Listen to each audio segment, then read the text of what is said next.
শেরপুর সদর উপজেলার যোগিনীবাগ নাগপাড়া শত বছরের গরুর মই দৌড় দ্বিতীয় রাউন্ড খেলা অনুষ্ঠিত হয়েছে। শেরপুর জেলা প্রতিনিধি মাহফুজুর রহমান সাইমন জানান, শেরপুর সদর উপজেলার ২ নং চর শেরপুর ইউনিয়নের যোগিনীবাগ নাগপাড়া গ্রামে ৮ জানুয়ারি বৃহস্পতিবার শত বছরের গরু মই দৌড় খেলার দ্বিতীয় রাউন্ড অনুষ্ঠিত হয়েছে।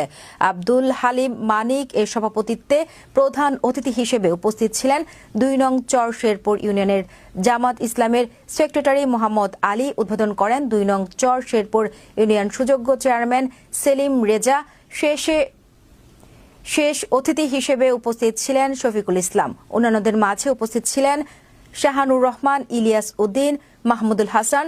গ্রামীণ ঐতিহ্যবাহী এই খেলা দেখতে ঢল নামে নানা বয়সী মানুষের। খেলাটি নিয়মিত আয়োজনের দাবি খেলার প্রেমী দর্শনার্থীদের।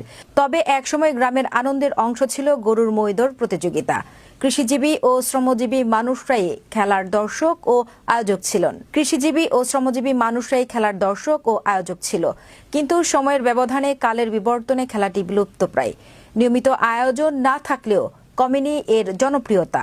গরু দিয়ে মই দৌড় খেলাটি যেখানেই আয়োজন করা হয় সেখানেই হাজির হয় নানা বয়সী মানুষ, বাদ যায়নি ছোট্ট শিশুরাও। উপস্থিত আছেন বাংলাদেশ জামাতে ইসলামীর সম্মানিত নেতা এবং আজকের এই খেলায় উপস্থিত রয়েছেন সম্মানিত ব্যক্তিবর্গ এবং দর্শকবৃন্দ। আজকের এই খেলা থেকে আমরা যেন শিক্ষা নেই, আমাদের এই চর শেরপুর ইউনিয়নে কোনো সন্তান যেন মাদকার শক্তিতে ঝেঁপে না পড়ে, তারা যেন এই কাজ থেকে বিরত থাকে। আর সর্বোপরি আমি সকলকে ধন্যবাদ জানাচ্ছি। আজকের এই খেলা সুন্দরভাবে অনুষ্ঠিত হয়েছে। ওমর জনতা, সবাইকে আমার সালাম, আসসালামু আলাইকুম।